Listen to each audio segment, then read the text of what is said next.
to see him and able to hear his voice. Can you hear me well? Yes, I can. Okay, good.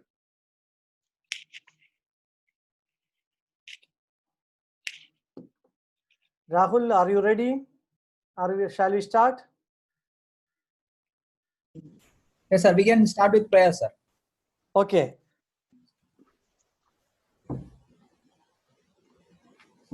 So the prayer.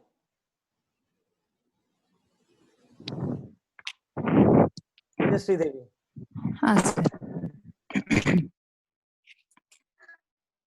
मैत्रीं भजत अखिलजेत्री मैत्री भजद अखिलजेत्री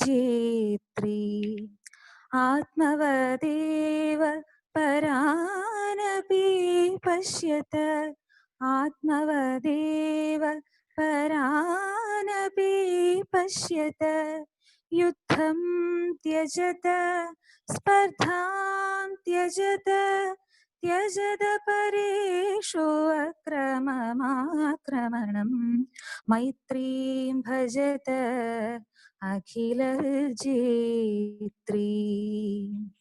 जननी पृथिवी कामदुःखास्ते जननी पृथिवी कामदुःखास्ते जनको देवः सकलदयालु जनको देवः सकलदयालु दाम्यदत्त दयत्वं जनत श्रेयो भूयात् सकलजनानां मैत्रीं भजत अखिलजेत्री मैत्रीं भजत अखिलजेत्री.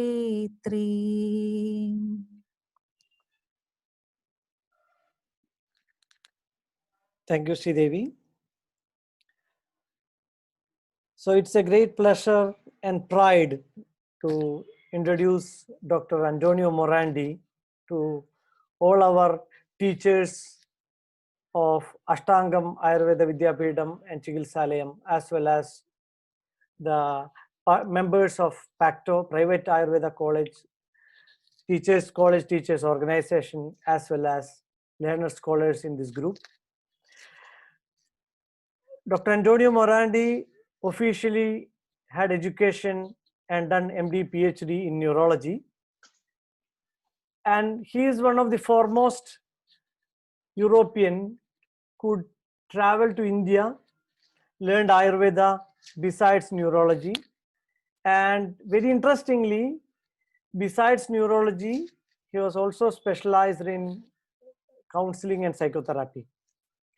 He had a long years of professional experience as a experimental research or clinical research in United States as well as in universities in Milan.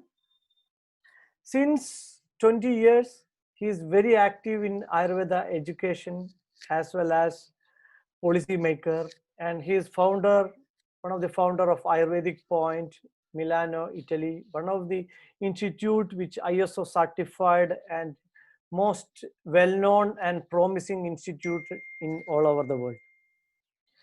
He takes as a position beside this chairman, he's also the consultant for the working group of World Health Organization, also member of WHO's working group for revision of Ayurveda teaching guidelines.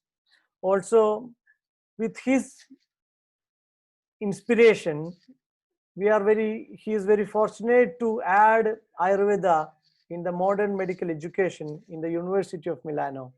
I really congratulate Dr. Antonio Morandi for his continuous efforts in spreading Ayurveda in Milano from last 20 years.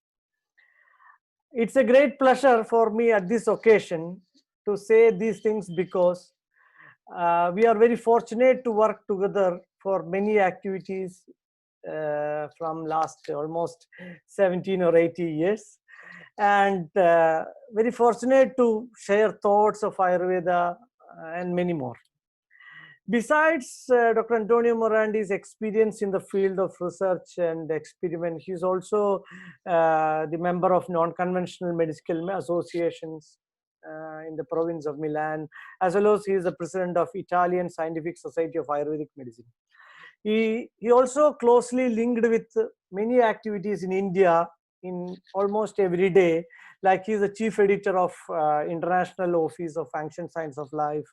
He is also expert external reviewer of the PhD program of S. Vyasa and many, many more. So I welcome Dr. Antonio Morandi in this occasion, and we are really blessed with your presence, even though we are not able to receive you personally to Ashtamgam, but this occasion I welcome him on behalf of all of us. Before begin his lecture, I invite Dr. Vinesh, head of the Department of Rasashastra and Vaisheshya Kalpana of PNNM Ayurveda College, to have a felicitation address. Dear Vinesh, please.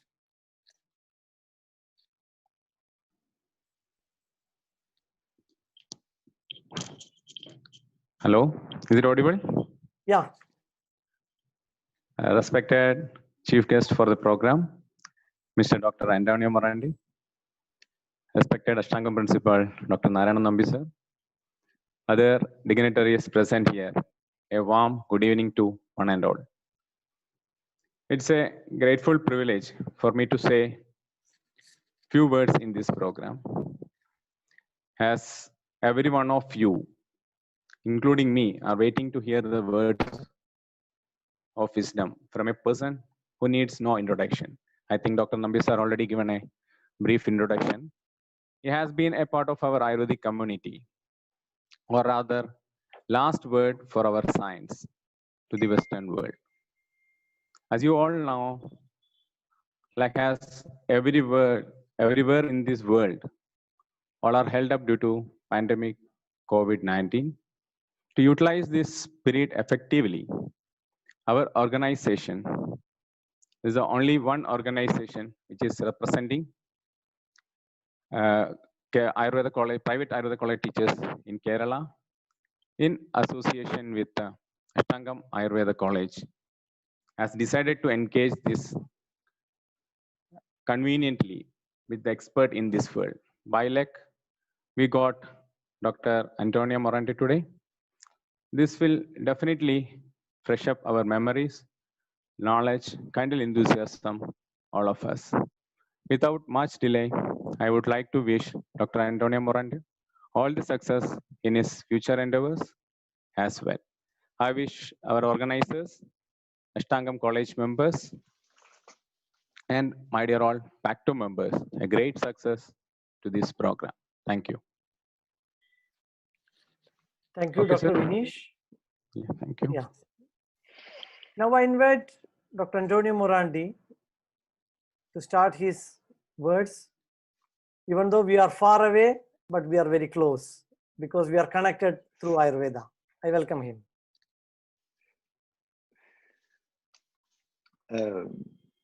Dear Professor Nambi, dear Dr. Vinesh, dear everyone here, I'm very happy and excited to be here. To be here and to have been invited for this lecture. Now, as Professor Nambi said, we have a long-standing collaboration, a deep friendship that in all these years have brought us to share many ideas about our life, the nature, science, and of course Ayurveda. What I will speak about today is not a normal lecture about Ayurveda, because every one of you knows Ayurveda. But I want to show you how we can find common points between the modern science and medicine culture and Ayurveda, because Ayurveda needs to find the dignity that they serve in the world.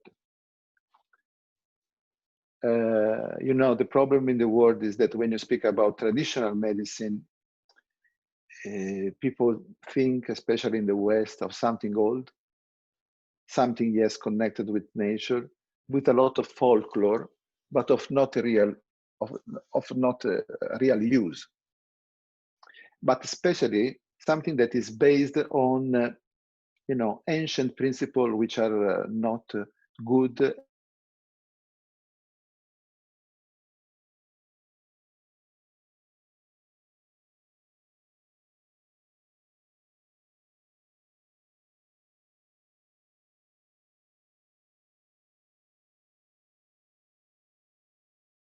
In Ayurveda, an incredible source of real science, timeless science. In fact, I wanted to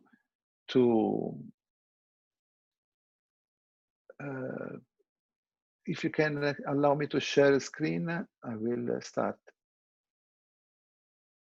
Because I entitled this lecture Timeless Medicine, because Ayurveda is really a timeless medicine. There is no advanced or ancient medicine.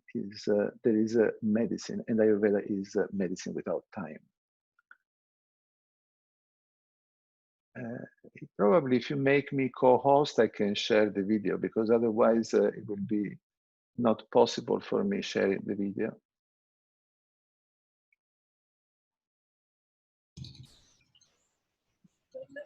Raman sir, Okay. can you permit him to co-host?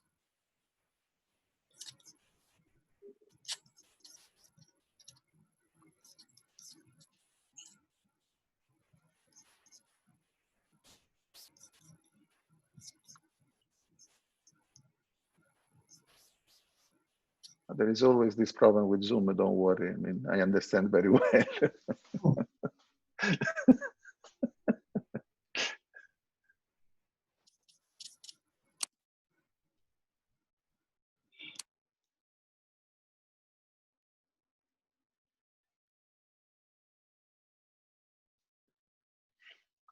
In the meanwhile, that we are waiting for the possibility of sharing the screen, I will speak about this again, about this vision of Ayurveda. I will speak about how Ayurveda can be understood and conveyed its principle in our time, in our modern time. Because the problem is not to diffuse Ayurveda as it is not to diffuse Ayurvedic herbs, Ayurvedic treatments. Ayurveda is not only herbs, is not only treatment. Ayurveda is an epistemology. Ayurveda is our way of thinking, is a way of looking at the nature, is a way of understanding nature. And then is something that goes beyond the objects that you can associate with Ayurveda. And more too often in the Western world, as Ayurveda is associated with objects, is associated with herbs, is associated with treatments, with taila, with oil, is associated with, you know, with beautiful things. But actually, what is really Ayurveda is very little known yet. And you know, in this lecture, I want to show how this can be done, how we can start to make this, let's say, bridging between these two worlds. I still have not the possibility of sharing the screen.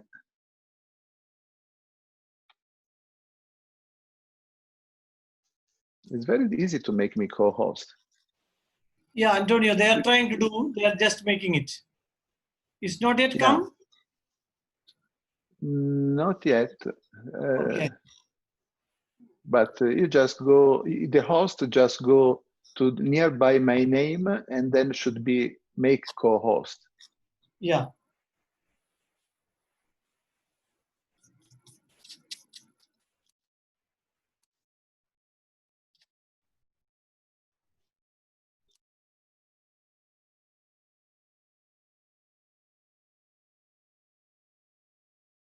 Okay, good. Okay.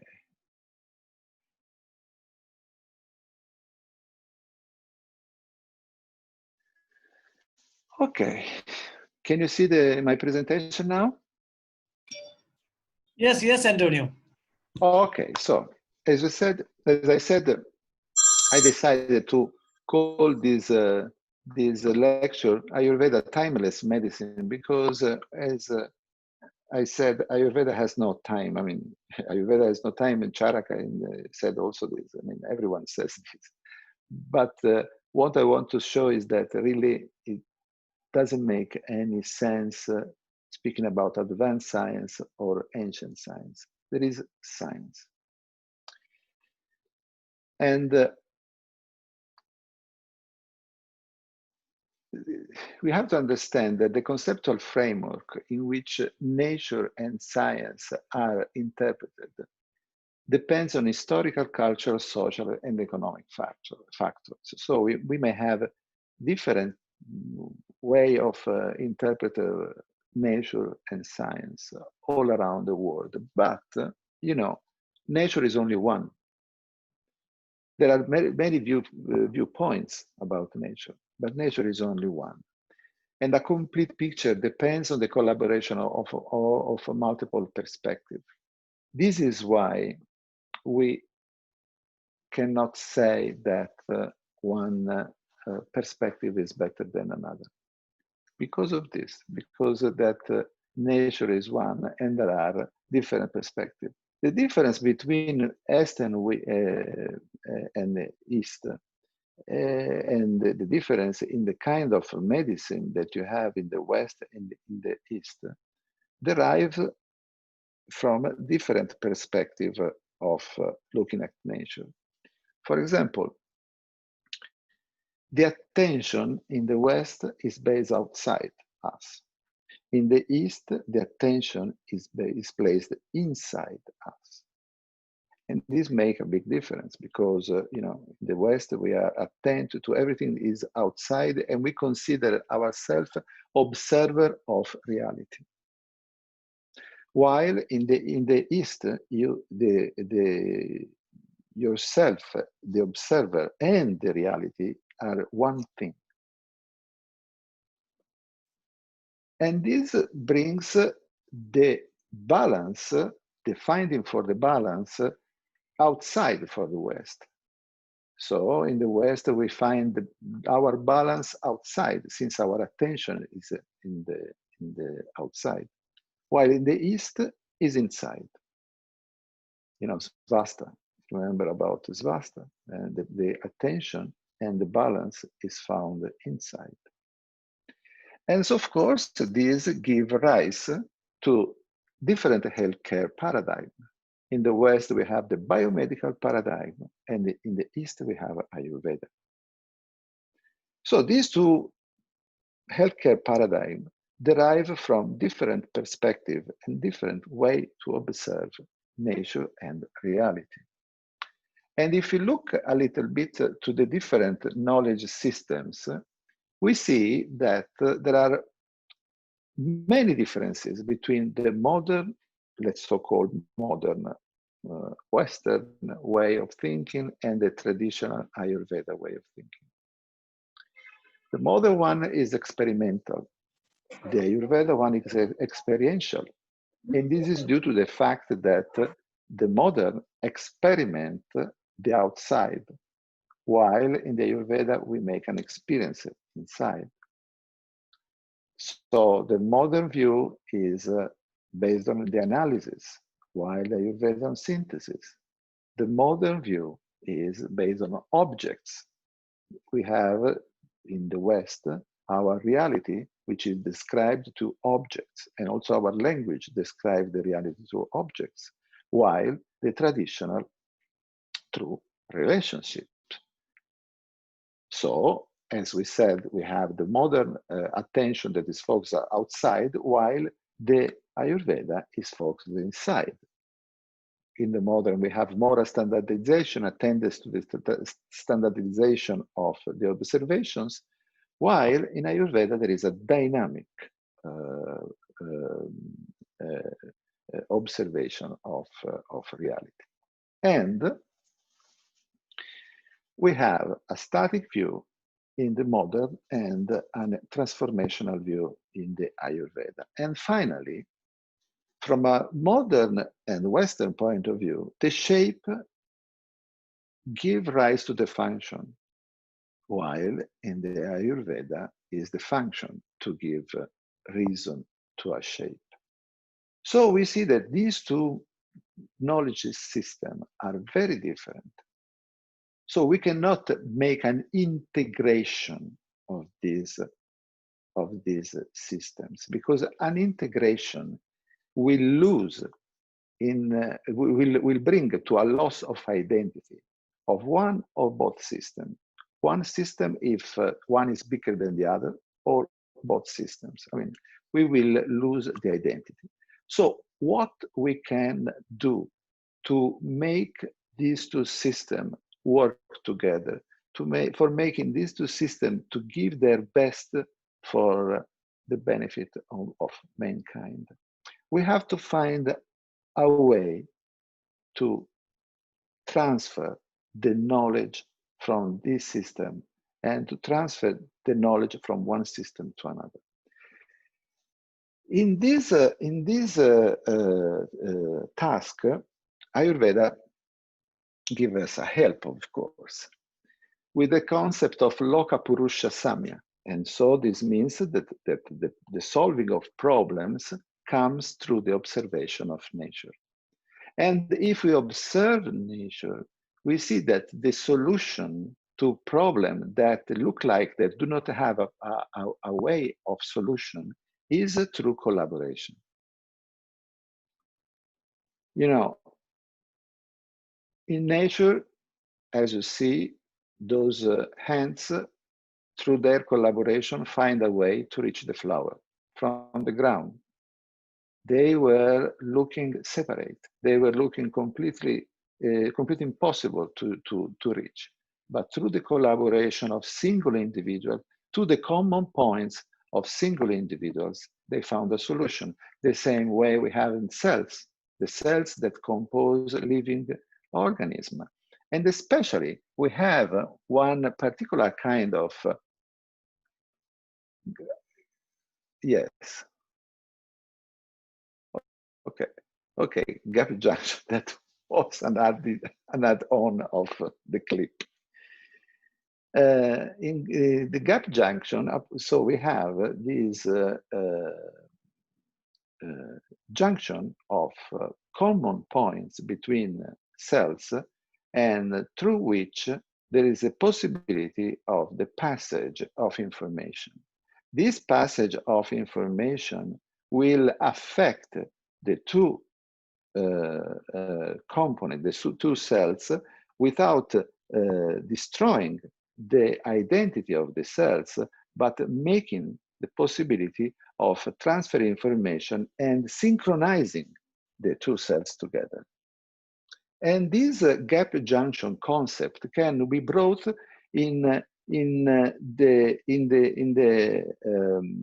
bridging of the two systems of knowledge. Let's say, for example, that we have Ayurveda and Vedic science from one side, from one cell is Ayurvedic Vedic science, and another one, modern medicine and modern science. We have some contact points. Through these contact points, then we may have these commonalities, we may have a transfer of knowledge, we may have transfer of information that can act in changing the perspective of each of the two sides, giving rise to a more global understanding of the reality, and a collaboration of the two systems for getting a higher result, like two cells that communicate together, and more cells that form a multicellular organism, or ants that form a bridge to reach from the ground to the flower. So this way can be a way that the two knowledge systems, without losing identity, can communicating and generating an output which is higher than the sum of the single parts. For doing this in the years, we have developed also with Professor Nambi a concept which is the concept of collaborative medicine and science. We launched this concept in 2014. It is a concept that is based on finding the common points between different knowledge systems in order to create that collaboration that will bring to a new paradigm, to a new level of understanding of nature, of understanding of reality. So let's see how we can find this common point between Ayurveda and modern science. This is very important to understand. Modern medicine is based on chemistry, but Ayurveda is based on physics. This difference is huge. But we have also to remember that chemistry is based on physics. So modern medicine is based on chemistry, which is based on physics. And if you want to create a contact between modern medicine and Ayurveda, probably this contact will be found through physics, not through chemistry.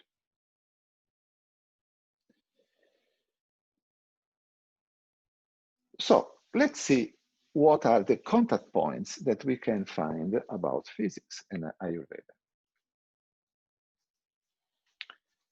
From one side, we have modern science. From the other side, we have Vedic science / Ayurveda. How modern science describes the universe? How modern science describes reality? There are several theories. I take one that is very much advanced and one of the most promising, which is the string theory. The string theory says that, there was a kind of breaking of a kind of asymmetry that brought to a primordial vibration, which is the string, the primordial string, which is a monodimensional unit, which is very small, is the dimension is the Planck constant of this string, which is absolutely infinitesimal, is 10 at the minus 13 meters, which is 10 at the minus 35 meters, sorry, 10 at the minus 35 meters, which is incredibly small.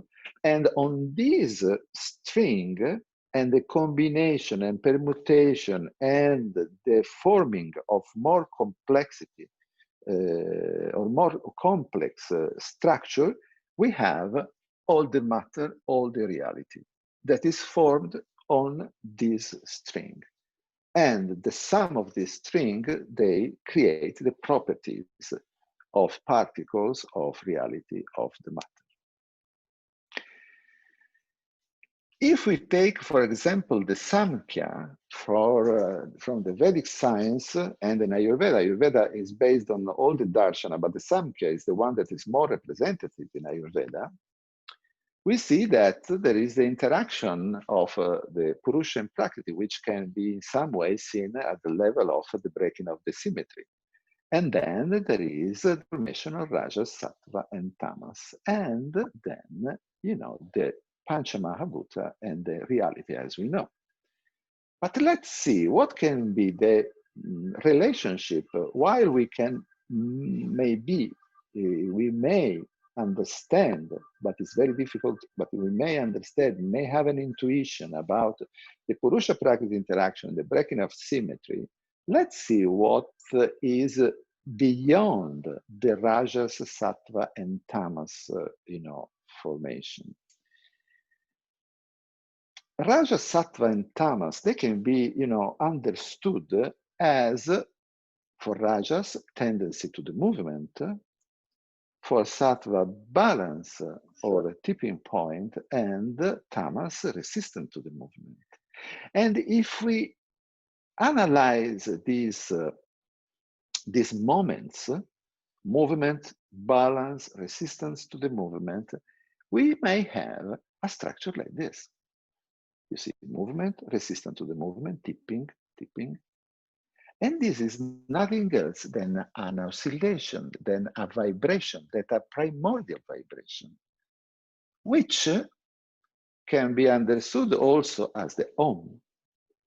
You see, I put also the Om in Brahmi, which is much older than the Om in Devanagari. Because, and if you can see, the Om in Brahmi is much closer to the idea of vibration. Because language, more primordial is the language, is more close to the sound, more close to the object that it represents. Because the sound comes before of the shape. So we have this primordial vibration. The primordial vibration of Samkhya is the Raja, Sattva, and Tamas are constituent of the primordial vibration, the Om of Samkhya, which is assimilable to the primordial vibration of the string theory. And, you know, the string theory has this, sorry.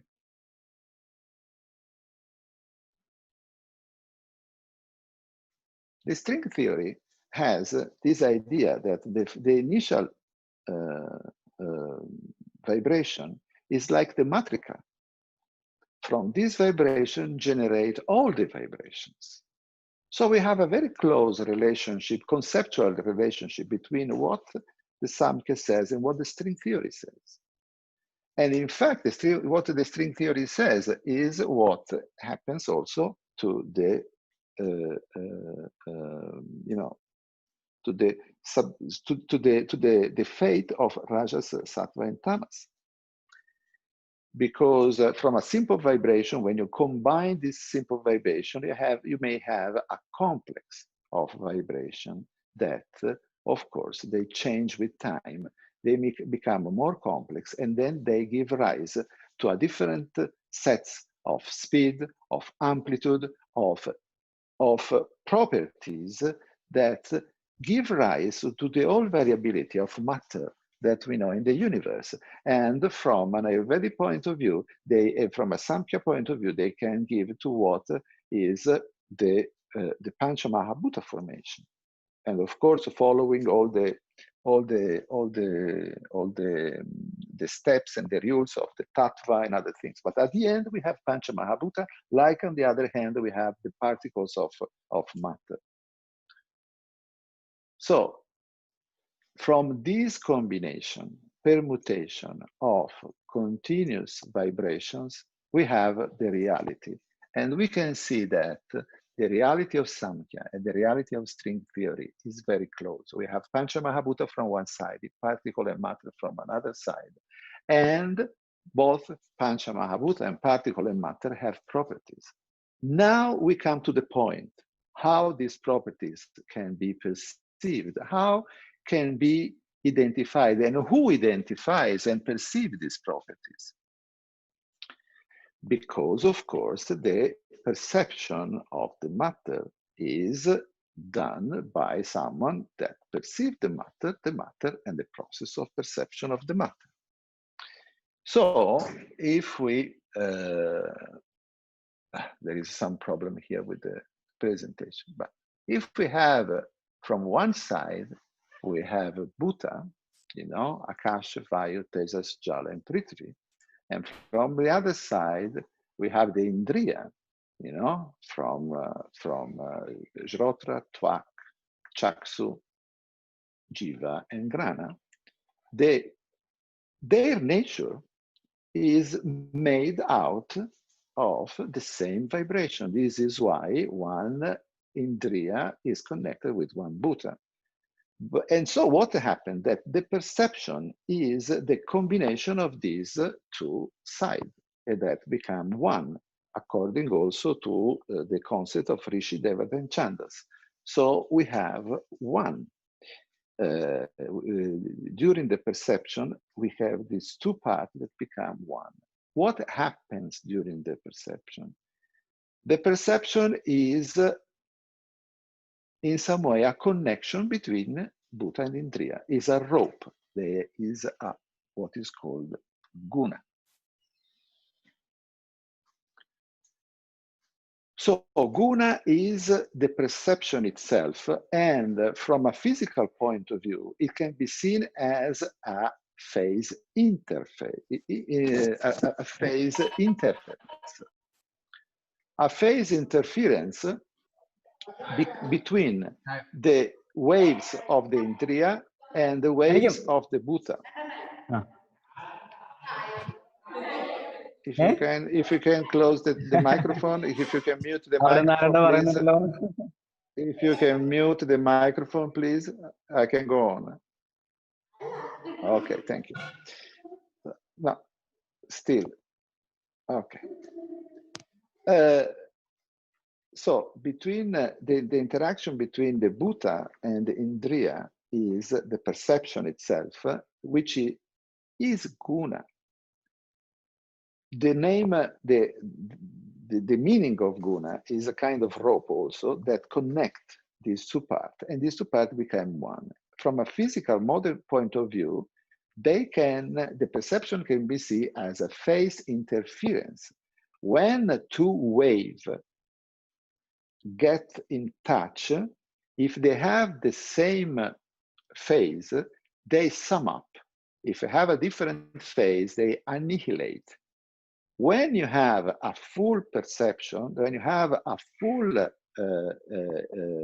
synchrony of waves between bhuta and indriya, you have the increase of the wave, and you have the knowledge, the perception, because the perception itself is an increase of the wave that characterize the two elements that get in touch, the bhuta and the indriya. They are both excited. Bhuta and indriya, they are both excited in the moment of the contact, and we have this phase interference. If we have one bhuta different from the indriya that get in touch, they are not able to perceive each other, and then we have a destructive interference. So we have an annihilation of the wave, and in fact, we cannot perceive a sound with our eyes, for example, or a color with our ear. So the concept of guna is very important for perception and for describing reality in Ayurveda.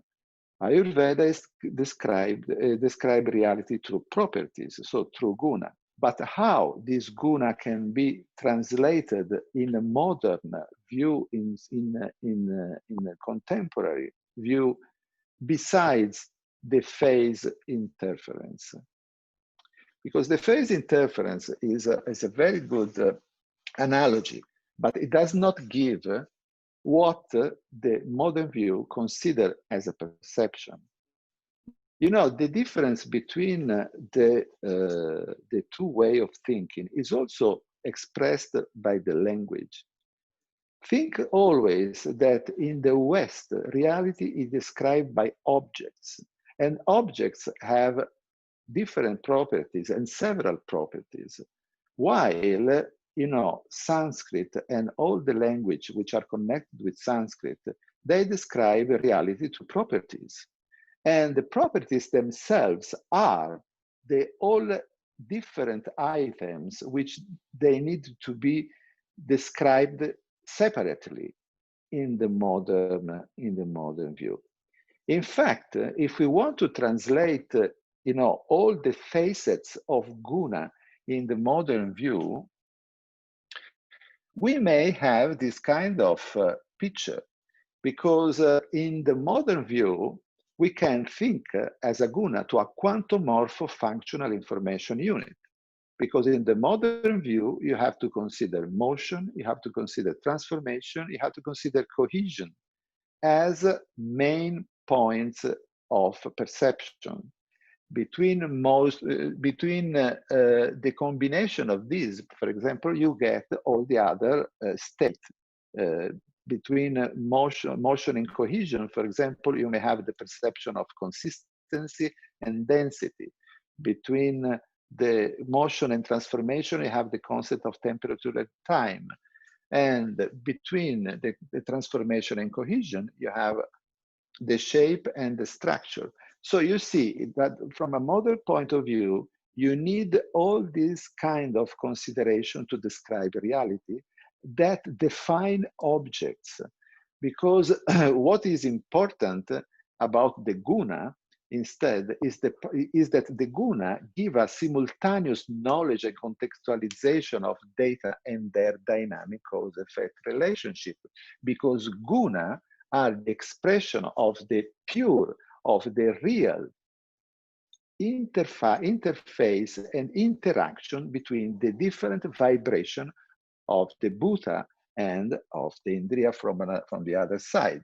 And so we have all the guna. I mean, these are the guna that are described by Charaka, but all the guna that all the 41 gunas of Vaicesika, all the other innumerable guna that you can find, they are all concepts that in some way have built in all the different items that instead are separated in the Western point of view. So, the possibility of conveying guna to the Western way of understanding would be really fantastic, because that will allow modern science to see in a much quicker and deeper way what is the essence of reality. But let's go a little bit further, because if we consider a coherent ensemble of guna, coherent means something that has the similar characteristics and can express it together. We have, as we know, they are grouped in conceptual items, which are called dosha. Dosha are conceptual items since they are the collections of guna, collection of coherent guna which have a coherence together. And if we start from this concept, thinking about coherent ensemble of guna that form dosha, and then we have a coherent ensemble of dosha that are grouped in functional items called dhatu, we have that the coherence of dhatu is the ojas, which is also what, for example, is stated by Charaka in Charaka Samhita in Sutrasthana, the first chapter of Sutrasthana. So the coherence of dhatu is ojas. So the possibility of having a coherent state, which is a state which has a continuous balance inside, some like a samyoga vahi, because is a continuous balance inside, is what give these ojas. Ojas that which is in some way connected to the concept of immunity, but more than that, for this view, is connected with the concept of health itself, with the capacity of adaptation, because a coherent system is able to maintain the coherence if the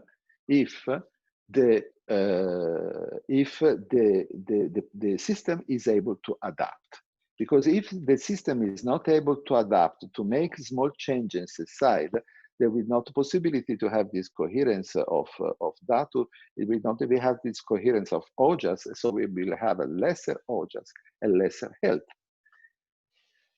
So, where in modern science, where we find this concept of coherence, we find in the adaptive complex system. Adaptive complex system are systems which have a complex structure. It's a structure that is made by subsystem which have to be coherent together. We have to have a system coherence, an inner system coherence that it has the possibility to be maintained through adaptation. And this system coherence is health. I make you now an example which can be really something strange, but that is, for me, is something very important. Look at this thing here.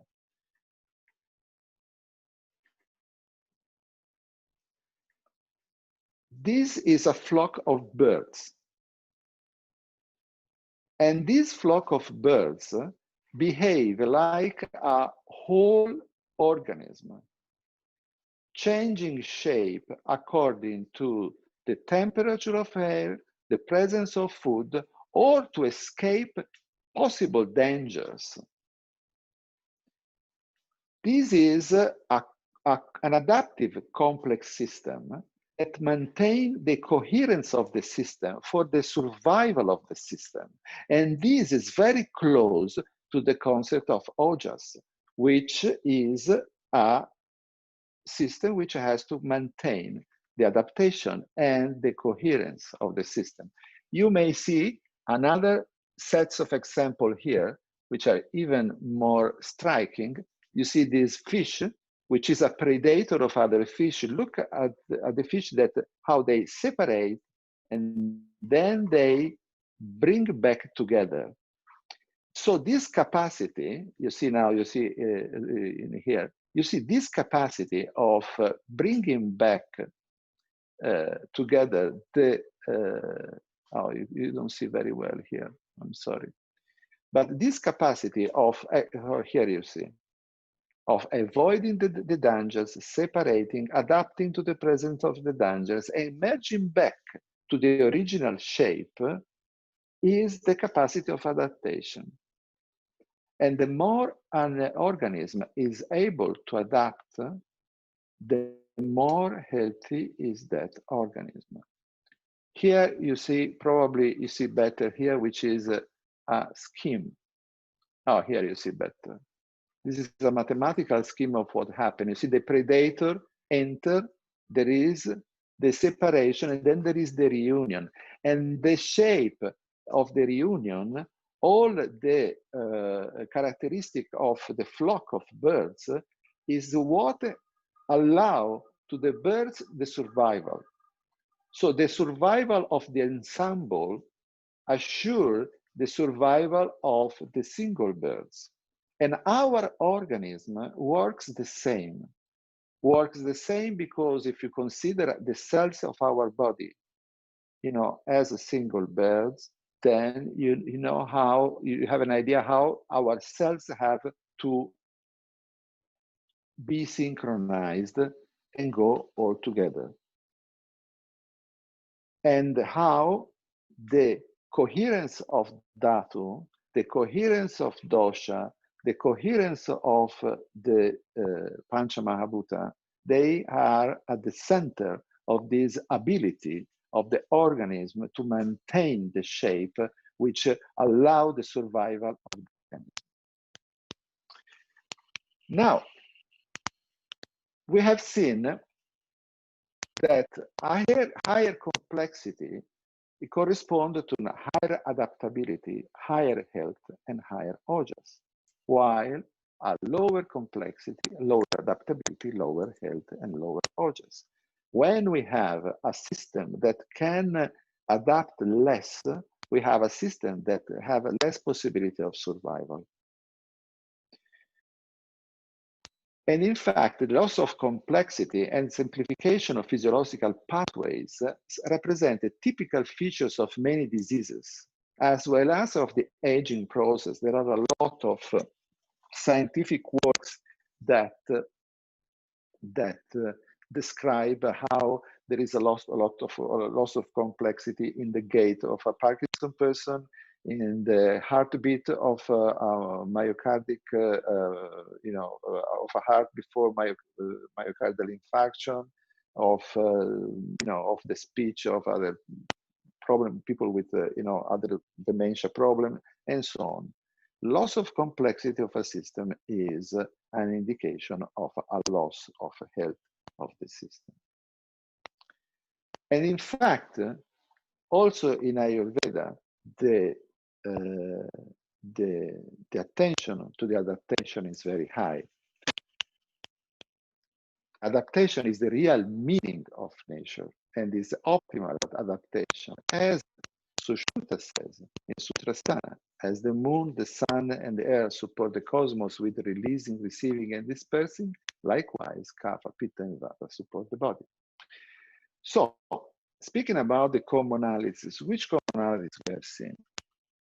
Between modern science and Vedic science in Ayurveda and physics in particular, we have seen that there is a commonality between, string theory, perception, phase interference, coherence, system resilience, and Pancha Mahabhuta, guna, and ojas. So there is a possibility of transfer, concept, or conveying concept from one part to another and finding collaboration for a paradigm, a future paradigm that will be much higher than the sum of the parts. But let's see now, very quickly, from a clinical point of view, how we can apply this in an example. For example, I make a proposal here. Let's use Ayurveda to interpret the diagnostic data obtained with biomedical logic and tools and see what happens. Let's see if we are able to overcome the limitation of culture-bound models and to explore the potential of a novel complex and multidimensional view of biomedical as well as scientific research. Let's speak about Alzheimer's disease. Alzheimer's disease is one of the widespread disease of the last centuries, last 2 centuries, is widespread, is very common, and very serious. Let's look at the brain. Let's look at the morphology of the brain. Let's look on the left side, you have a healthy brain, and then you have an advanced Alzheimer. You see that the shape is different. From an Ayurvedic point of view, we can describe using guna in such a way that the healthy brain is snigdha, lakshana, mridu, guru, in some way that has this kapha,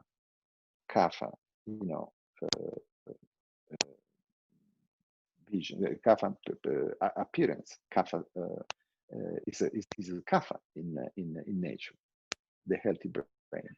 While the advanced Alzheimer is ruksha, is kara, is katina. If you touch it, it's very hard. I don't know if you had the possibility to perform any autopsy, but if you touch a normal brain and you touch an Alzheimer's brain, you see that the Alzheimer's brain is hard, is rough, is tough, is very lacum because it's much lighter. So it has a value and akasha for basically. So an Alzheimer brain acquires more vata characteristics, and this is something that is very important from a morphological point of view. We have analyzing an Alzheimer brain from an Ayurvedic point of view, we have these observations. And these observations are very interesting for us because, as we know, there are vata features which are present also in the clinical symptomatology of Alzheimer patients. Because, for example, we have memory loss, we have problem with the language, we have difficulty in performing familiar tasks, we have the misplacing regular items of utility, we have decrease of poor judgment, we have frequent changes in behavior or mood, we have problems during abstract thinking, we have disorientation to place and time, measured loss of initiative, and change in personality. These are all clinical symptoms which are connected with problems of prana, udana, dhyana, but problem of vata. And they reveal what is already present at the morphological level, which is a loss of structural compactness and coherence that is observed in the morphology. So we have a loss of coherence in the morphology, and we have a loss of coherence even in the symptomatology. And the same problems, the same presence of vata, and with its guna, we find at the neuropathological level, because when we look at Alzheimer tissue, this is brain tissue, sorry. This is a normal tissue. The one on the right, the B1, is a normal brain tissue, and this instead is the A1, is the one on the left, is an Alzheimer brain. There is a big difference. But what is this big difference? The big difference is the presence of these,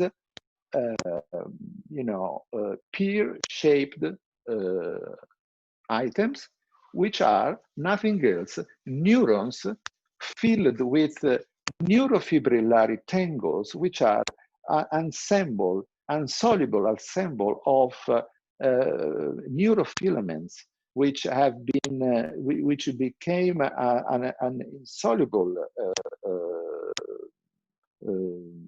ensemble of cytoskeleton, and the plaques, the amyloid plaques, which disrupt completely the neuronal network.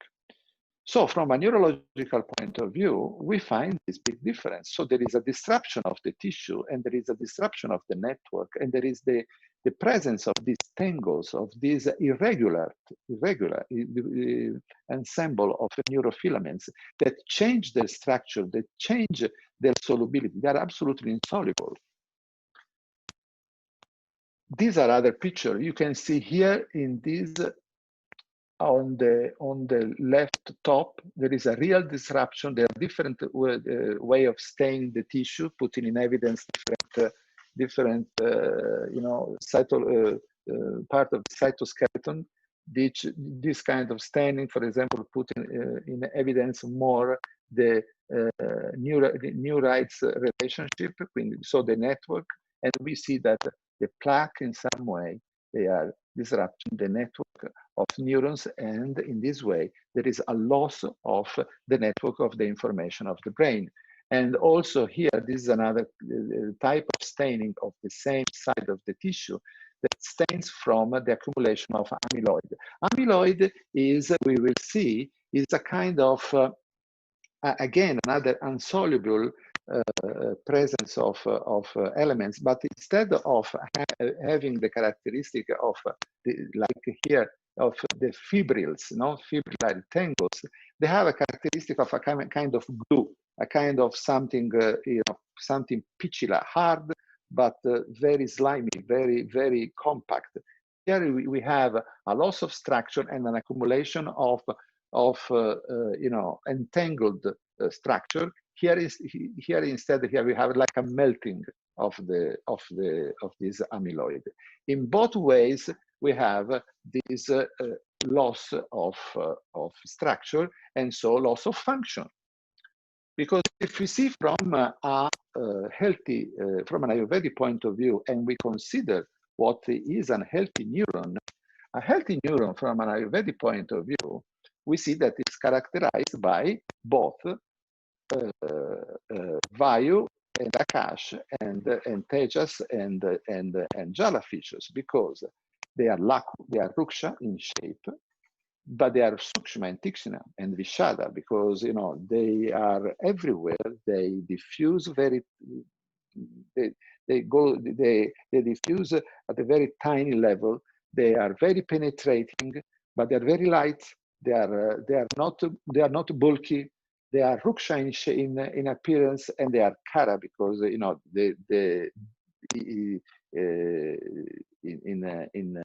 also in their structure. And this the fact that from the morphology they reflect this guna, they are the justification of the pitta and vata action of a neuron. A neuron has a firing property, so the possibility of transmitting inputs at a very high rate. It produces a lot of energy, so it's a lot of pitta, but also a lot of vata, because it diffuses this information very fast and very far away. So a healthy neuron has these characteristics. These characteristics, instead, if we look at the picture that we've seen before, typical of an Alzheimer's disease, we see that there is an increase, yes, in Laku, Ruksha, and Kara, but there is a decrease in Sukshma, Tikshna, and Vishada. That means that there is an increase in Pichilamanda and Stula level. So there is a basic decrease in the Pitta. So there is an increase in Vata, but Vata cannot do anything without the Pitta that is giving the information, that is giving the impulse, that is giving the impulse that has to be transported by Vata.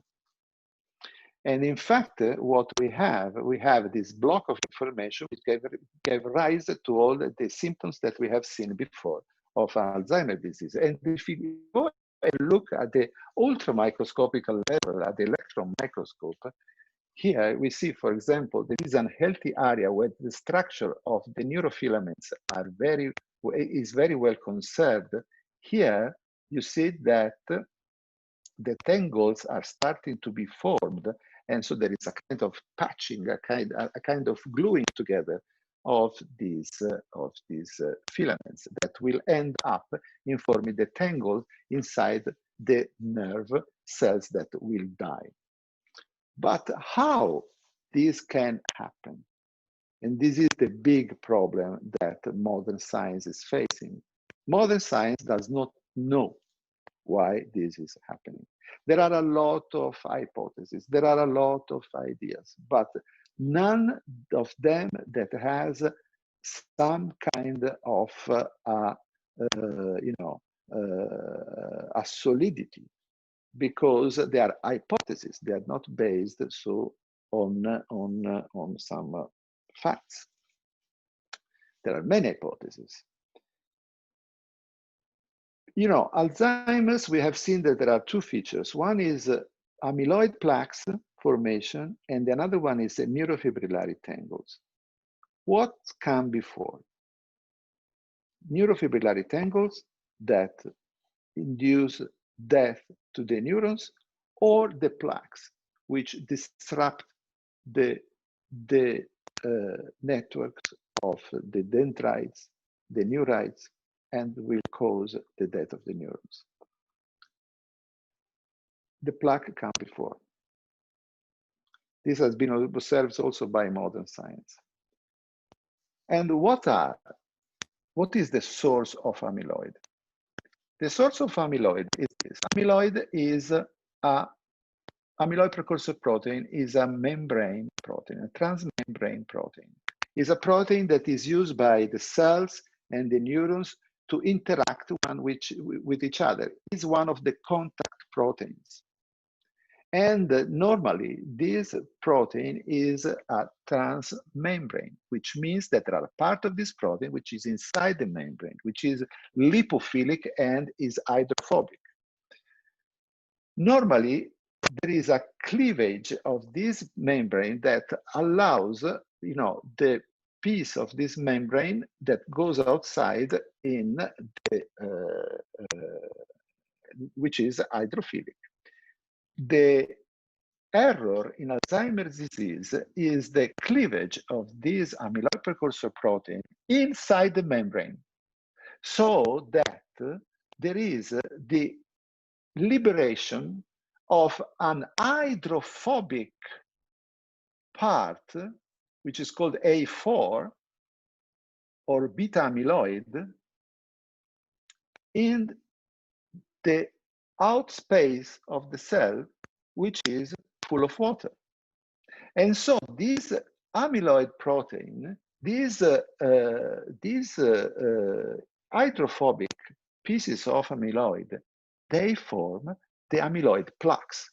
They form those melted substance which disrupt the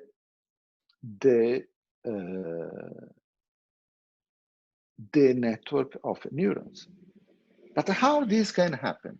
This can happen because there is a cleavage inside by a secretase, by an enzyme, which normally cleaves at another level.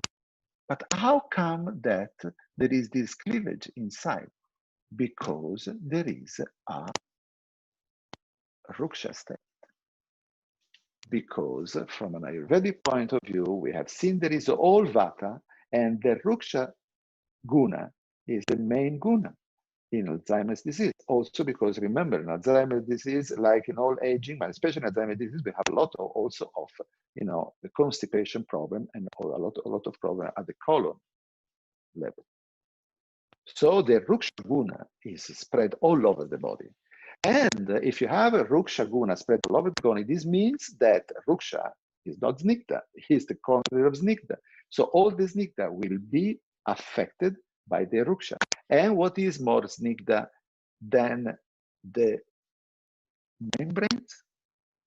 So the membrane of the neurons are affected by the Ruksha.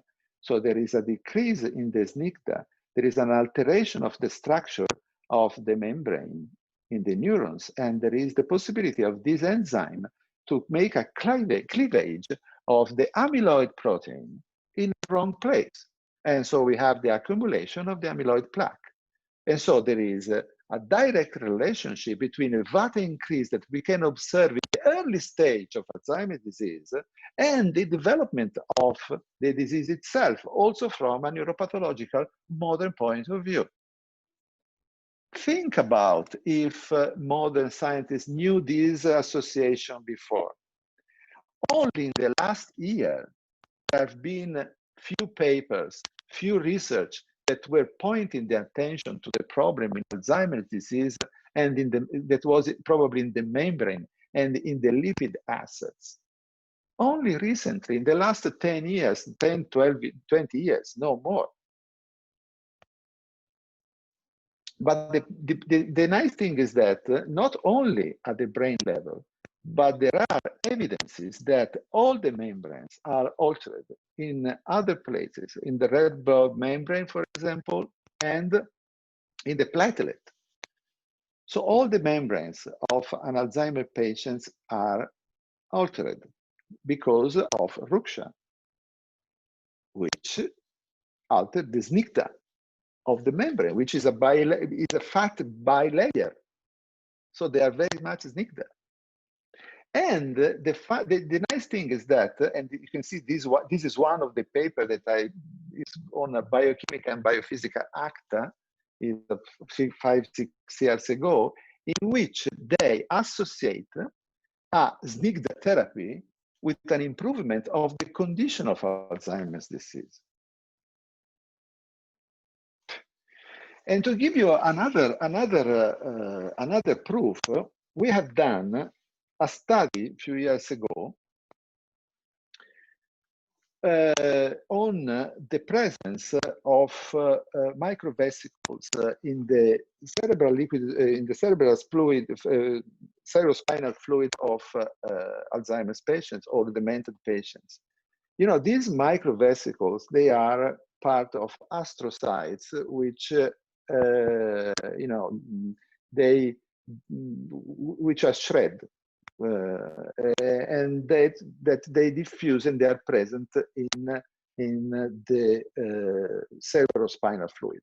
So the more the idea was that the more the membrane are affected, the more we will have the presence of these microvesicles in the cerebrospinal fluid of the patients.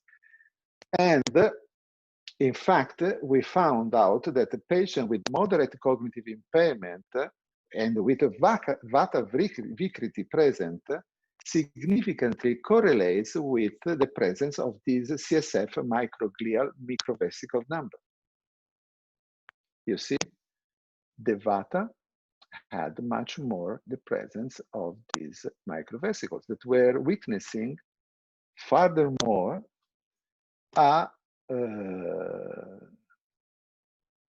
an alteration of the lipid membrane in the people that were at the beginning of a dementia problem. Moderate cognitive impairment in Vata Vikriti means that they will be Alzheimer's. They are not still Alzheimer, but they are in a good pathway to become Alzheimer's disease.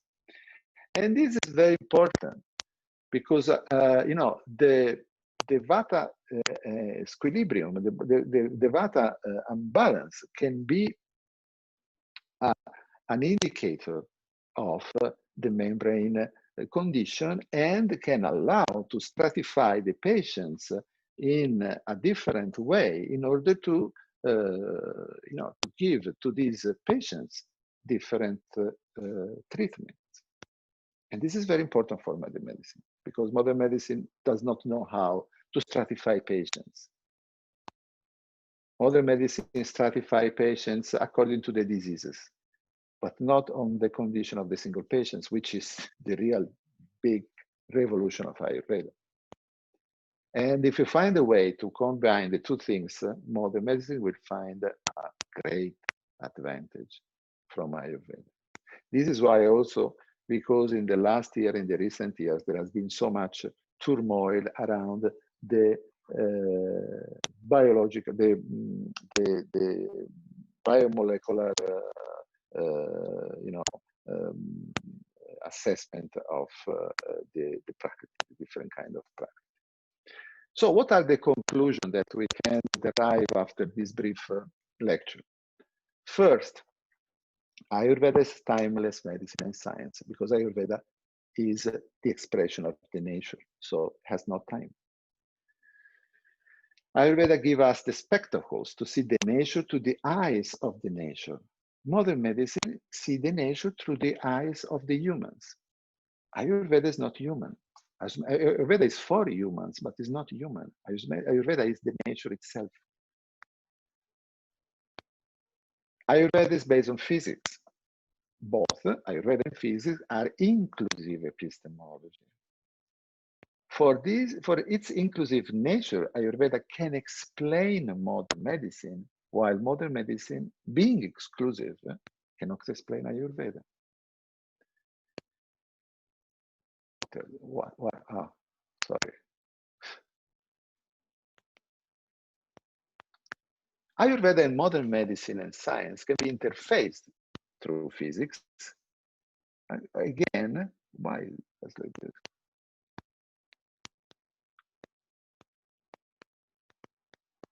Ayurveda can be of great help in directing the observation of modern medicine and science. Ayurveda can lead to a deeper understanding of pathophysiology and to support possible alternative or complementary therapeutic strategies. And finally, they implement, thank you, but before thank you, I want to finish. Sometimes the trackpad can be too much sensitive. Okay.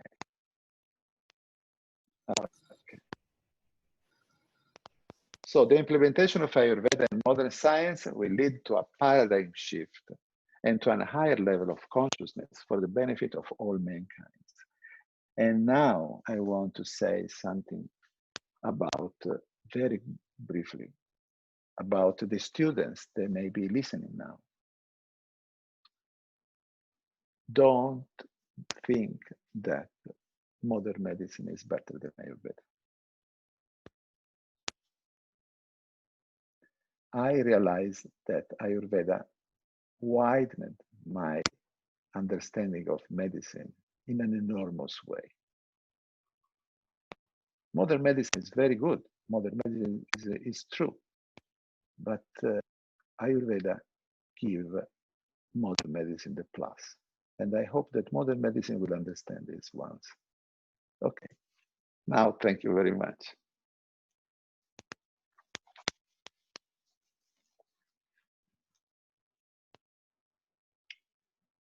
So if there are questions, I will be very happy. I hope that I was not too long.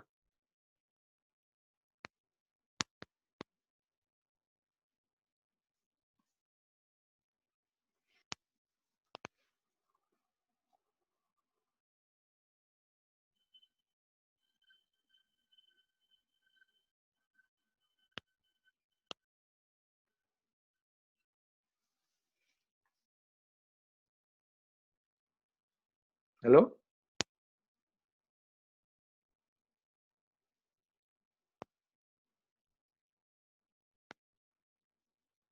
Are you still Nambi there, sir, you are all muted. of you? You are muted. Nambi sir. Yeah. Okay.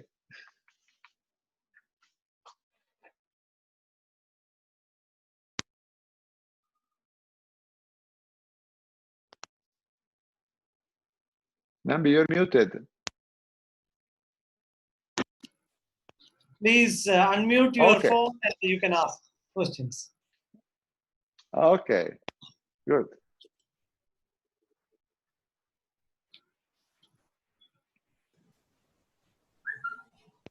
Hello. Am I audible, sir? Yes, yes. Okay. Namaskaram, sir. Myself, Dr. Ramya from Department of Mhm. Panchakarma, Ashtanga.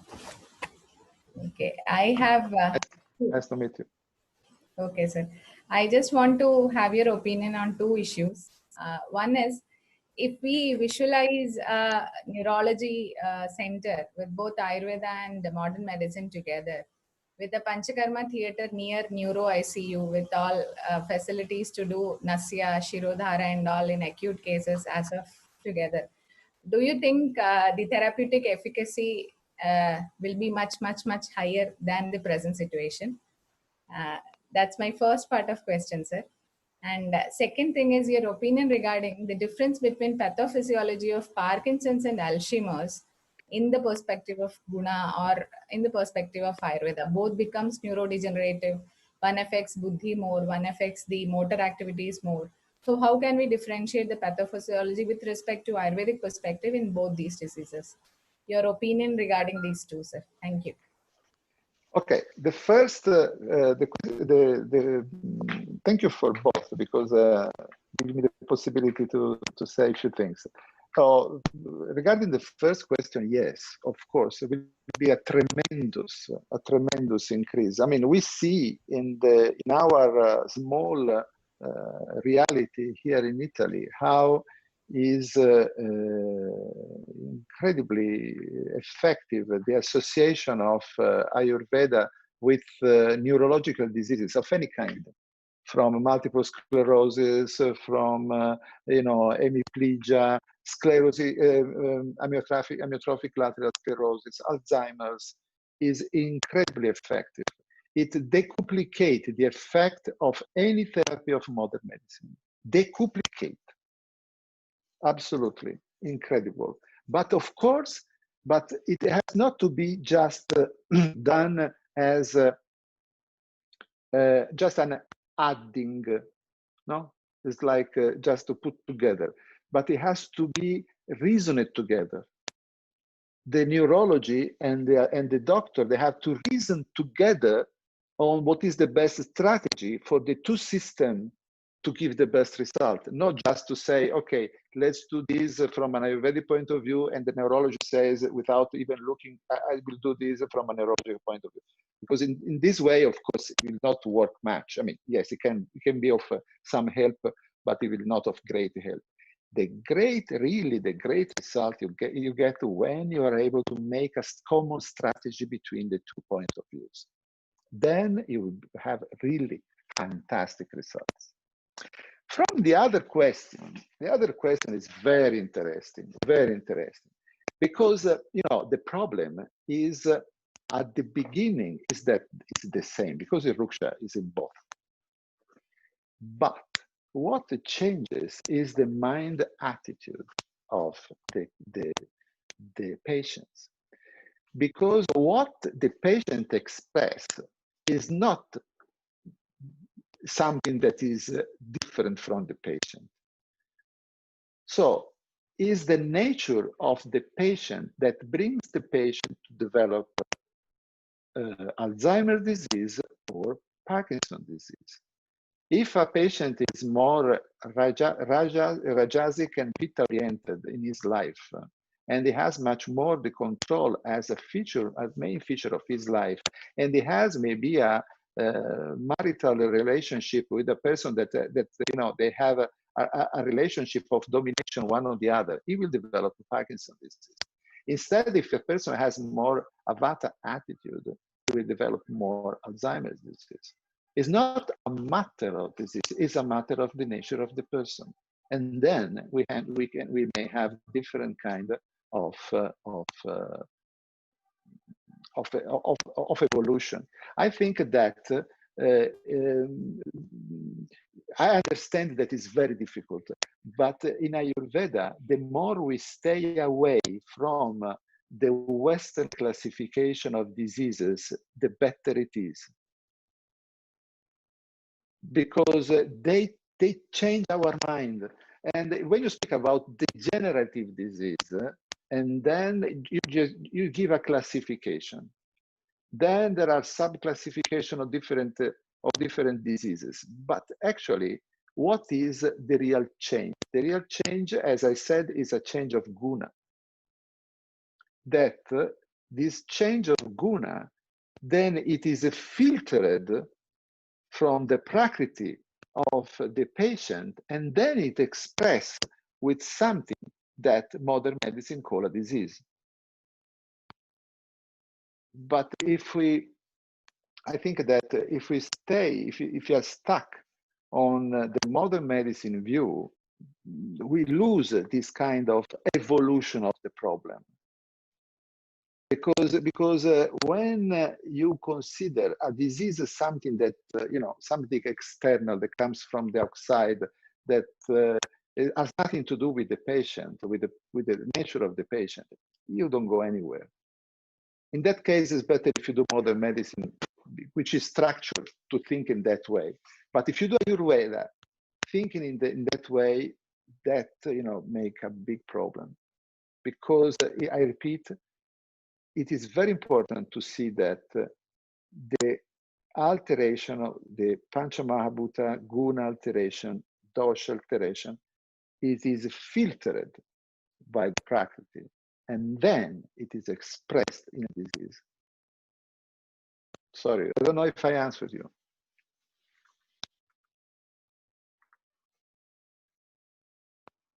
You're mute. Okay, thank you, sir. You mean rather than nidana, you would like to give importance to the prakriti of the individual in the manifestation of different neurodegenerative diseases. It is very important. It is very important to consider that, because, but actually not only in neurodegenerative diseases, but in any diseases. Okay. There is always the signature of the prakriti of the patient in any diseases. Thank you, sir. Thank you. Thank you for your insight and wonderful session, sir. Thanks a lot. Thank you. Thank you very much. Now, may I request Dr. Deepthi to ask the question? Thank you, sir. Hello, am I audible, sir? Yeah. Yes. Thank you very much, sir. It was indeed a thought-provoking session. Actually, an entirely new dimension to look into the science of Ayurveda. Like my doubt is, you were mentioning a point regarding gunas being an interface in the process of perception. But many a times it that we are not aware or we cannot perceive the gunas, and we have to conclude it by observing the karmas, especially if in case of drugs or formulations. By observing the karma or the action it does, we have to conclude what are the gunas. So how can that be into this explanation, sir? Because our awareness of the perception is it comes after the perception is really happened, because there is a delay, because our mind, our manas actually has to understand the perception, has to classify the perception, and has to express the perception in something that is intelligible. So sometimes this is not possible, and it is there is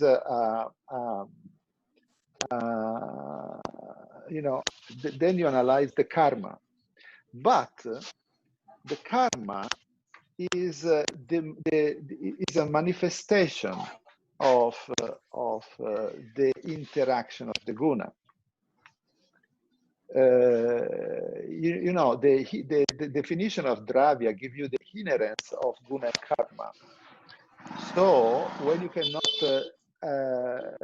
be aware of the guna, you can be aware of the karma, and then you can infer the guna. But the guna itself is the perception. But I say that our awareness of perception is not always in time with the real perception. For this reason, for this reason, I always say that, I mean, it's not me, but my teachers always say how important is the meditation for a doctor, because your mind has to be really kept away when you perceive. When you perceive a patient, you don't have to think, because if you think when you perceive a patient, it's a big problem, because your manas take the control. Then manas can perceive what it wants. So this is my answer to your question. I don't know if this satisfies you or not. Thank you, sir. I got it, sir. Thank you. Thank you.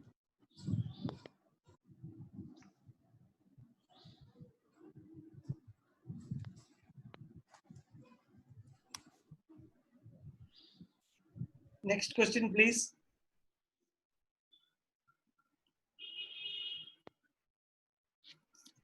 Rahul, your mic is mute. Yeah. Sir, myself, Dr. Rahul Nair. I'm working as an associate professor of Yoga Nidhanam in Ashtamgam. Sir, I have learned an interesting fact from your speech that you are analyzing the neurofilamentary tangles and arriving at a conclusion that they are having specific guna variations. But how can you make it very personalized in clinical practice? Because you are observing in a pathologic slide and telling that there is a variation in guna happen, and that's why it became more pichila, vishada, etc. But here, when we analyze a patient in bedside, we make very specific personalized analysis depending upon a patient's nidhanam, the way the foods that he eats, the way he lives, and all those effects which makes on his tissue elements. And can you explain how this knowledge of guna variation in a pathologic slide can be translated to a patient in the bedside? Because we have to start from the assumption that when there is a variation in, let's say, one dosha, this variation is everywhere. So you have to find it because it's everywhere. You cannot have a variation in one dosha on one side and not to find it everywhere. When you find a variation in, for example, let's take about the example of Alzheimer. If you find the guna altered at the level of neurofibrillary tangle, but more than neurofibrillary tangle is the amyloid plaque, which is, as I said, manda, pichila, and so on. You find the same guna in the behavior of the patients, which is low down, is dull, it does not interact, but you find the same also increase of laku because it's very light in his minding. You find in his attitude, as a personal point of view and also as a physical point of view. A patient with Alzheimer's disease loses weight. A patient with Alzheimer's disease becomes ruksha also because the skin dries up. The constipation is a dry intestine. They have this very big variation in liquids. Then you have a dryness in the abstract thinking of this person. You have a dryness that means an interruption, that means an alteration of the fluidity in the speech, not only in the reasoning of this patient. You find, if you are very much attent and not strict to the definition of the books, but if you are much more attent to what is your perception of the patient, you will find all the guna that you find at neuropathological level in many diseases, also at the level of, at the clinical level. Because when you have an alteration in guna, this alteration you find it everywhere. When it is dominant, you will find it dominant everywhere. The important thing is that you have to read it. And as I said, to be able to read, to perceive, you have to shut down your manas. You don't have to think when you see a patient. The worst thing that a doctor can do when see a patient is to think. And this is also Hippocrates that was saying this. When you see a patient, you have to perceive, you have to collect data. And collecting data is something where you don't have any kind of judgment. Because if you collect data with judgment, then you preordinate your data in such a way that is not coherent with what is your perception. But if you, I mean, I was working, when I was in the United States, I was working with Alzheimer patients for years. You know, those pictures were my pictures. Many of them were my pictures because I published paper on Alzheimer patient. I was one of the first one to publish we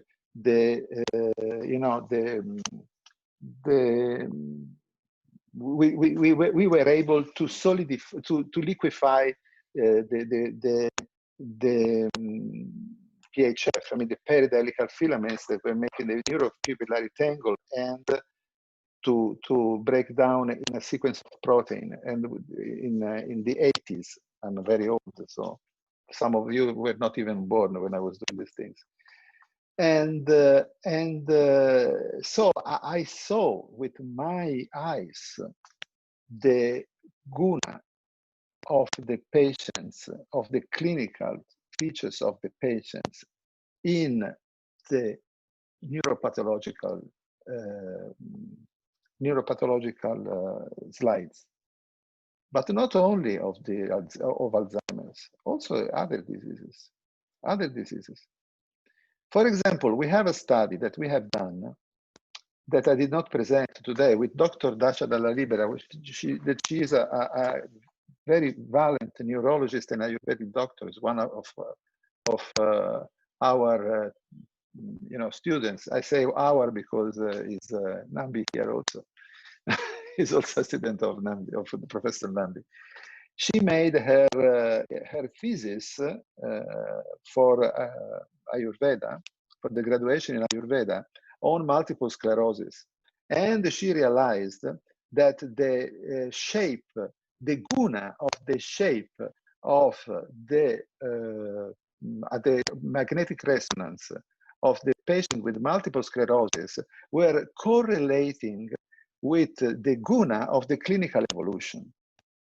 So you could predict and deduct the clinical behavior of a patient from the shape, from the gunas of the lesions that you will find at the magnetic resonance level.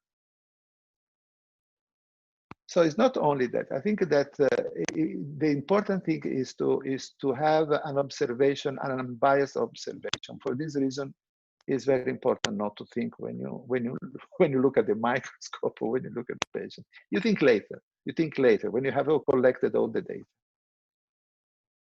Is this okay? Is this sufficient? Is the answer? Okay, that's wonderful, sir. That's a pretty good new information. That means the assessment of guna in a microscopic slide is having chance to correlate with the patient's gunas at clinical level. Yes. Wonderful. Yes. Thank you. Yes. So any more questions? Otherwise, we'll conclude. If anyone can.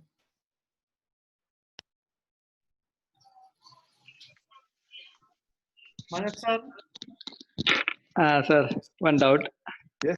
Can you hear, sir? Yes. Can you hear? Yes. Sir, I can hear. Very wonderful session, sir. Thank you for your Thank session.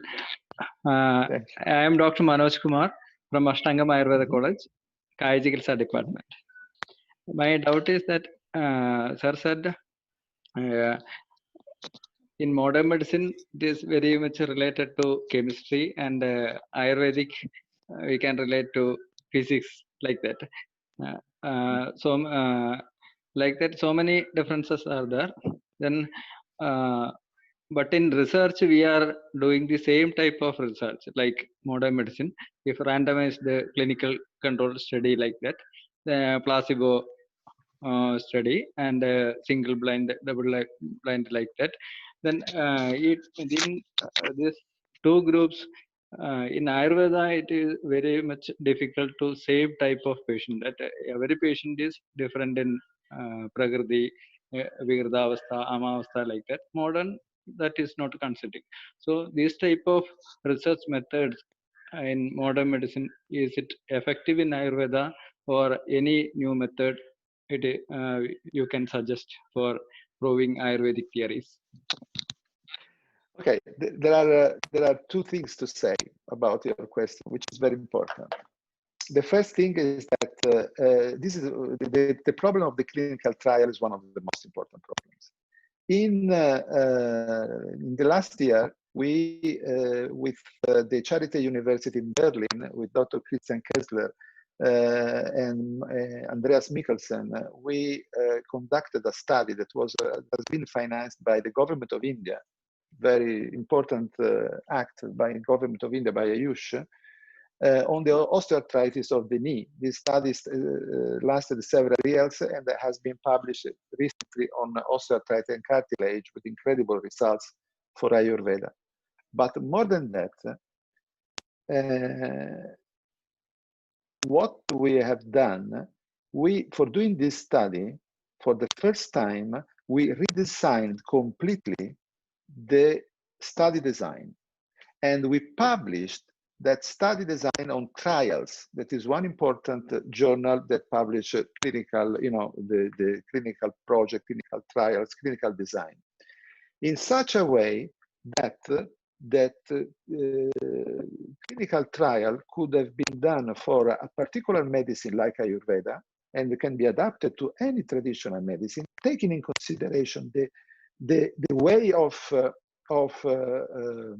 working of Ayurveda and modern medicine, but having the characteristics of, from a statistical point of view, of high validity.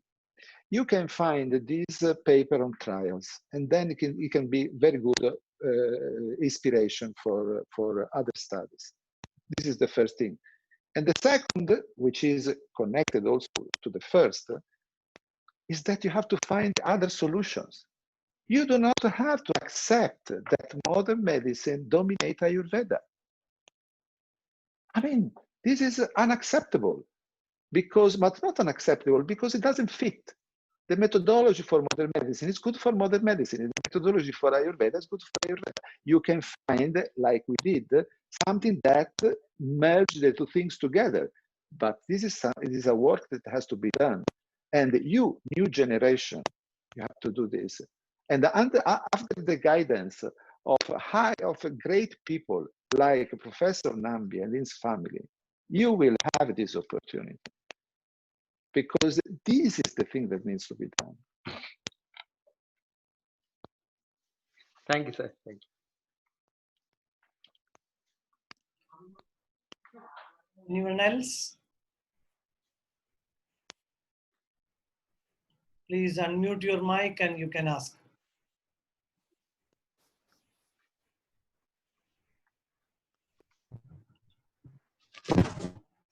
Hello, sir. Yes. Hello? Yeah, please. Yeah, please. Am I audible, sir? Yeah, Yes. please. Yes. Sir, myself, Dr. Sir, myself, Dr. Ashwin, from Department of Shalakitandra, Amrita School of Ashtamgam Ayurveda College. So my question is, the scope of Ayurveda in prevention of genetically transmitting disorders.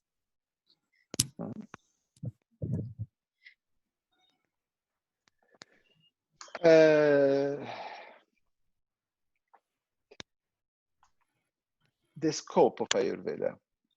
The scope of Ayurveda is a prevention. Yes, sir. And and this is the main thing. So, but it's also, I think that the prevention has to be done in the respect of nature. There is always this problem of interference or not interference of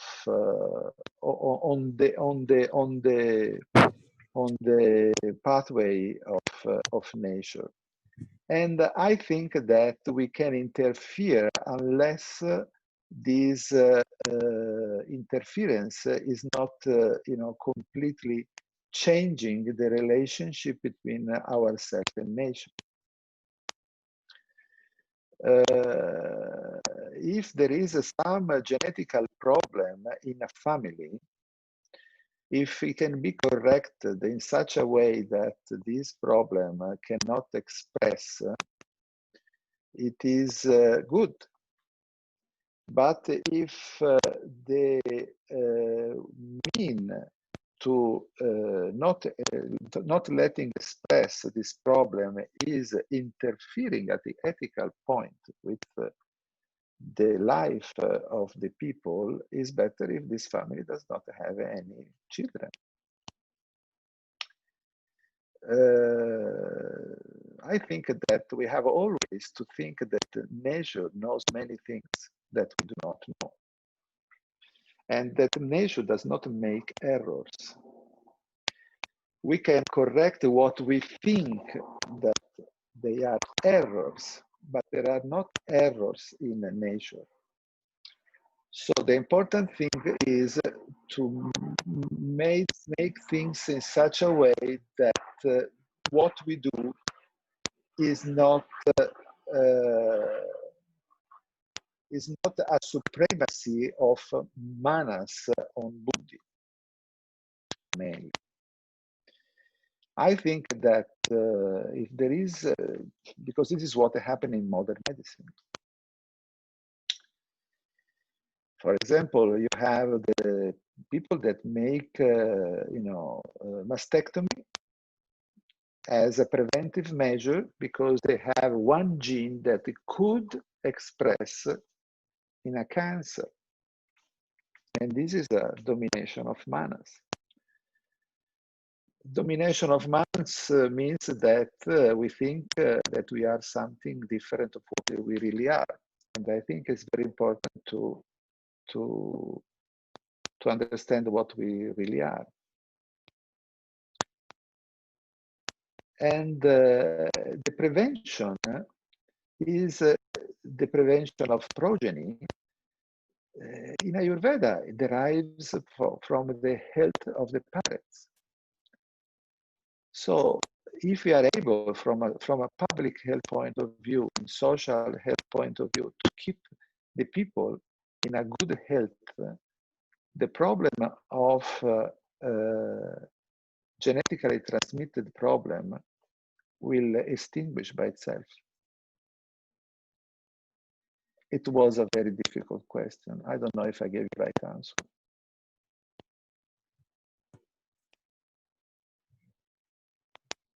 Okay, sir. Thank you, sir. Okay, thank you.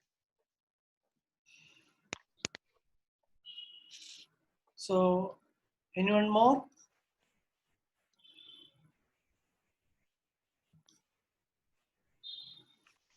We may ask, please.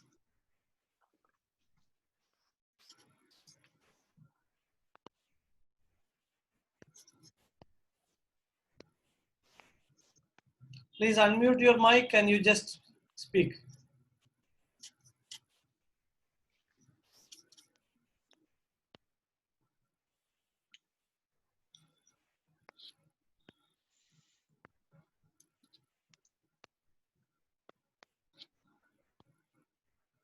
Okay, if so, then we will conclude. I request Dr. Rahul R. Nair, the president of PACTO Kerala, as well as faculty member of Ashtangam, representing both PACTO and Ashtangam, to say a word of thanks.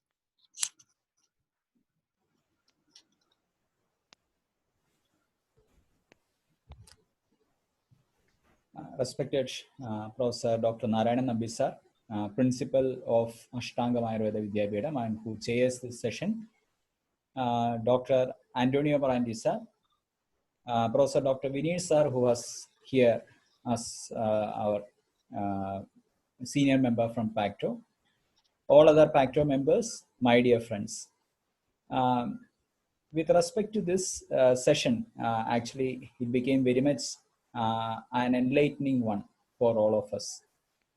Now I had started my communications with my friends through WhatsApp, and many of them were telling me that they want to actually hear the lecture one more time, to hear it, to analyze it, and also to read your papers that you have shown, so that then only they can get the actual grasp of what you have talked about.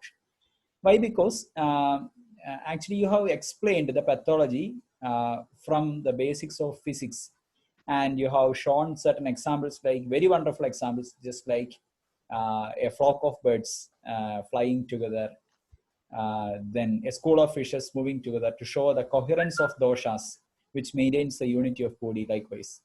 And also during the discussion session, sir, you have wonderfully carried out our doubts, and it actually inspires us to learn more. And we got a feeling that there is a lot more to go, to collaborate with Western medicine, as also to bring up a lot of ideas in Ayurveda to the limelight by giving very good experimental studies in that particular area. Once upon a time, my professor, Dr. Surendran sir, has told me that Ayurveda is not simply a science of life. Instead, it's actually the science of awareness. It's life should not be meant to be a lifespan. Instead, it is what you call something as a momentary awareness. And to be perfect in the moment, one needs the help of Ayurveda. So your lectures actually inspires us, being teachers in Ayurveda colleges, to work more, to teach more, to bring a generation which can actually cross the limits and to make Ayurveda a fantastic property of humanity throughout the globe. And really, actually, Morandi sir is actually very familiar to us through, in fact, Nambi sir, Narayana Nambi sir. And at times when Corona was spreading in Italy, we were asking about your status with sir, and sir was telling you were actually working in some hospital, and thereafter you shifted back. And we were really concerned about your health at that time. And we don't think you're an unfamiliar person. You are very familiar, and you are very homely to all of us. And coming to your lecture, and also for your presence here with us for these few minutes, this 1 hour, I may really thank you from behalf of myself, behalf of PACTO, as well as the fraternity of Ashtamgam. And my regards to Professor Dr. Narayana Nambi sir, who actually had invited you, because you're coming here now talking to us. And when this program started, in fact, our association has linked to Dr. Narayana Nambi sir through me to have a conjoined effort to create this lecture a reality. And he has given us a warm welcome, and we together started collaboration and done everything to make this lecture a reality. And so we are very much grateful to sir also for giving us a fantastic collaboration to have our members a good lecture from you. And regarding Vineet sir, actually he is a very senior member of our fraternity, a professor of Rasashastra and Vaishya Kalpana, and he is here to offer the felicitation. And also from my part, I am thanking him on behalf of myself, Ashtamgam fraternity, as well as on behalf of PACTO for being here. And to all of my members of PACTO, as well as the members here from Ashtamgam, I may thank all of you for myself, as well as on behalf of PACTO. So thank you all. And one more information to pass. That means the next lecture, the coming in the series, is from Professor Dr. Srinivas Acharya sir, a very magnanimous personality who is a principal of Udupi SDM Ayurveda Medical College. And indeed, he is a person with a vast clinical experience, and he is going to share his clinical experience in the next session. So we are very much in await for his words also. So once again, thank you, Morandi sir. Thank you, Dr. Narayana Nambi sir, and to everyone. Thank you very much. Thank you.